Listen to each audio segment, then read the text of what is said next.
Ethan and his friends had always been drawn to urban legends, but this time they were about to experience one firsthand.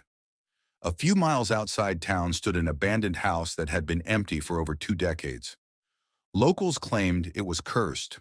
They spoke of a family that mysteriously vanished overnight, leaving behind a dinner table still set with untouched food. Some said they could still hear whispers at night. Others swore they had seen figures in the windows, even though no one had lived there in years. Ethan, Jake, and Emily weren't the type to believe in ghost stories, so on a foggy Friday night, they decided to explore the house themselves. Armed with their phones and flashlights, they arrived at the rotting wooden porch around 2 a.m. The front door was slightly ajar. None of them had touched it. Emily shuddered.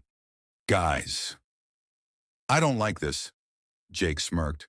"Relax, it's just an old house." Ethan pushed the door open, and a wave of freezing air swept past them.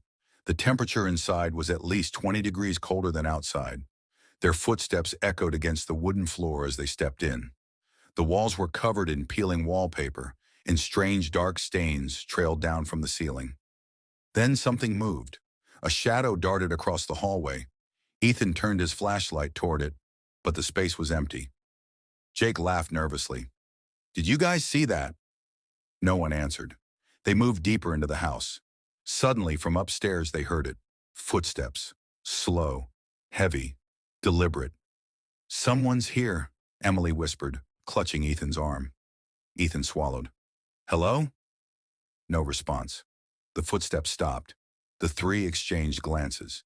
Then, against all better judgment, they climbed the stairs.